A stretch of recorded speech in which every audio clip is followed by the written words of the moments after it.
네, 안녕하십니까.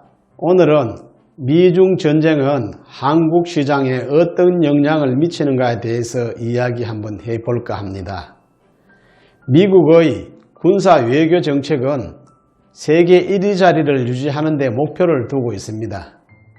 그러니 패권에 도전할 만한 2등 국가를 압박하는 것이 미국 군사 외교 정책의 핵심이라 할 수 있습니다. 미국은 잠재적 경쟁국인 미국의 GDP 수준의 약 40%까지 추격해 오면 압박하는 정책을 펴오곤 했었습니다. 냉전 이래로 미국은 자신들의 패권에 위협을 가하는 세력에 대해 결코 물러서지 않으며 상대를 끝까지 굴복시켜 왔습니다. 미국은 소련을 위시한 공산주의 세력과의 전쟁에서 승리하기 위해서 유럽 재건에 수백조 가량을 쏟아붓기도 하고 일본을 미국 다음으로 가는 경제 대국으로 키워냈으며 한국 전쟁, 베트남 전쟁처럼 자본주의와 공산주의가 충돌한다는 소식만 들리면 거적시 뛰쳐나가 공산주의 세력을 가차없이 두들겨 패는 것도 스슴치 않았습니다. 결국 1991년 소련의 붕괴를 끝으로 미국은 냉전에서 완벽한 승리를 거두게 되었습니다. 이러한 미국이 오늘날 자국의 국가 안보에 가장 위협이 된다고 판단하는 세력은 바로 중국입니다. 중국은 이미 2018년에 미국 GDP의 70%에 육박했었습니다. 중국이 이렇게 성장할 때까지 내버려 둘 미국이 아닌데 2008년 리먼 브러더 사태 때문에 휘청거리면서 기회를 놓친 것입니다. 미국은 리먼 쇼크에서 벗어나 몸을 추스리다 보니 중국의 패권 도전이 노골화되어 있었습니다. 늦었지만 미국은 바로 중국 누르기에 돌입하게 됩니다. 중국은 80년대 덩샤오핑을 필두로 개혁 개방을 시작하면서 21세기에 이르러 세계 2위 경제대국으로 급부상하게 되었습니다. 또한 중국은 2049년까지 미국을 초월하여 세계의 질서를 틀어쥐겠다는 중국몽을 꿈꾸고 있는데 중국몽 달성을 위한 청사진이 바로 중국 제조 2025입니다. 2025년까지 10개 첨단 분야에서 세계 1등을 하겠다는 것입니다. 이러한 중국의 패권 도전에 이번에도 미국은 결코 물러서지 않고 트럼프 대통령은 바로 그 10개 분야 제품에 대해 25%의 관세를 바로 때려버렸습니다. WTO 세계무역기구 통계에 따르면 이미 미국은 부시 정부 때 2038건, 오바마 정부 때 1834건에 달하는 대중국 보호 무역 조치를 취해 왔었습니다. 그리고 2017년 트럼프 행정부를 출범 이후 미국은 본격적으로 이빨을 드러내며 TPP 탈퇴, 나프타 및 한미 FTA 재협상 등 중국 이외에도 자국의 손해가 된다고 판단되는 모든 조약기구와 조약들의 변화를 가하기 시작하였습니다. 이 같은 보호무역주의를 내세우기 시작한 미국은 2018년 드디어 벼르고 불렸던 중국의 눈을 돌리기 시작합니다. 미국 인구조사국 통계에 따르면 2017년 기준 전체 무역적자 대비 대중국 무역적자가 차지하는 비중은 47.1%나 달했습니다. 도저히 중국을 가만히 내버려 둬야 할 상황이 아니었기 때문에 미국은 불법 보조금, 과잉 생산, 환율 조작 의혹 등 그간 행해져 오던 중국의 불공정 무역 가능을 모조리 뿌리채 뽑아버리겠다고 결심하게 됩니다. 그리고 2018년 7월 6일 오후 1시 1분 미국은 $340, 원화로 약 38조에 달하는 중국산 수입품에 대해 25%의 관세 폭탄을 부과함으로써 중국의 무자비한 무역 선방을 후려 갈기기 시작했습니다. 이에 대해 중국은 즉각 반발하며 똑같이 $350 구매의 미국 제품 25%의 관세를 부과하며 반격에 나섰습니다. 사상 최대 규모의 무역전쟁이 터지게 된 것입니다. 무역전쟁 반발 직후 중국은 발빠르게 EU 국제연합과 접선하여 힘을 합쳐 저 나쁜 미제놈을 함께 쳐부수자고 손을 내밀었습니다. 그러나 EU는 미국이 아무리 미워도 중국 니들보다는 낫다는 입장을 밝히면서 중국이 내민 소원을 가볍게 뿌리쳤습니다.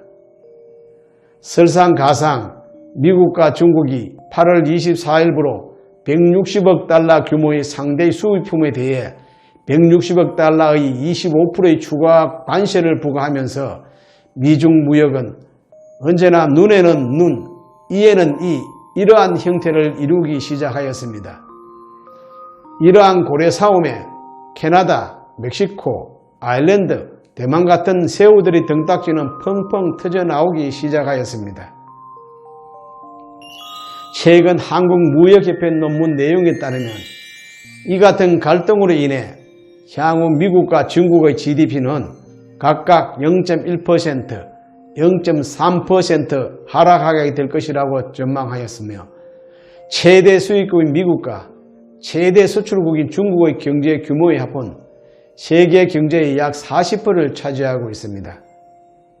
따라서 이들의 GDP 하락은 필연적으로 세계 경제 성장률에도 막대한 지장을 끼치게 됩니다.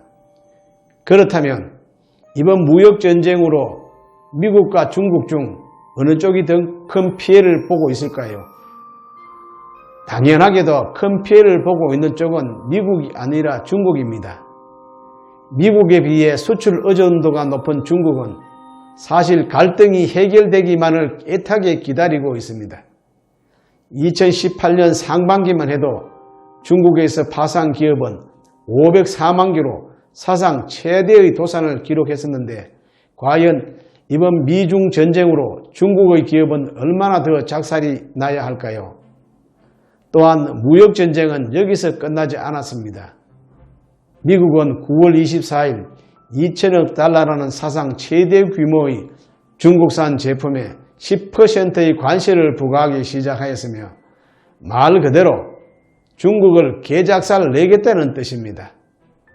이에 대해 중국도 반발하면서 600억 달러의 보복 관세를 부과했는데 왜 중국은 600달러의 규모밖에 보복 관세를 부여하지 않았을까요? 중국이 수입하는 양보다 미국의 수입하는 양이 훨씬 많기 때문입니다. 미국은 5,055억 달러, 중국은 1,299억 달러로 서로의 수입에서 5배가량이나 차이가 납니다.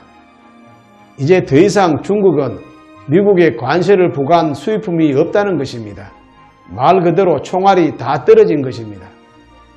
아무튼 이렇게 난타전을 벌여온 미국과 중국은 12월 12일자로 잠정 휴전을 맺게 되는데 앞으로 90일간의 추가적인 관세 부과는 없을 것이라고 이야기를 하면서 물론 이는 지금까지 부과한 관세율을 철회하지 않는 것을 전제로 합니다. 따라서 중국 입장에서는 하루빨리 이 전쟁을 끝나고 싶을 것입니다. 자, 마지막으로 이러한 무역전쟁은 결과적으로 각 국가는 서로 얼마나의 피해를 보게 되었을까요? 우선 미국은 중국에 대한 수출이 크게 감소하였고 앞으로도 중국산이라는 값싼 상품의 대체제를 찾지 못한다면 미국의 소비자 물가는 더욱더 증가하게 될 것입니다. 또한 미국의 수출 시장에 차지하는 농산물과 자동차 업계는 베트남이나 인도네시아 같은 주변 기업으로 수출을 확대하기 전까지는 그 손해를 고스란히 떠안아야 할 것입니다. 그렇다면 중국은 어떻게 되었을까요? 우선 기본적으로 미국이 피해보다 중국이 입는 피해가 훨씬 더 크다고 할 수 있습니다. 기본적으로 대미 수출 규모가 큰 종목부터 싸움 시작부터 이미 기울어진 운동장에 서 있는 꼴이었습니다. 무역전쟁 이후 중국 상하이 지수는 지금까지 거듭에서 폭락을 거듭하고 왔으며 2018년 1월까지만 해도 3,500선을 유지하고 있던 중국의 정신은 12월 21일 기준으로 2,500선까지 추락하고 말았습니다.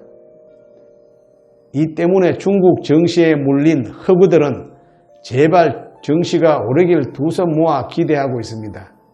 또한 현재 중국의 물가도 급격히 올라가고 있는데 위안화의 약세가 진행된 상황에서 미국의 관세 폭탄으로 두들겨 맞게 되니 중국의 소비자 물가는 오르지 않을래야 안 오를 수가 없었던 것입니다.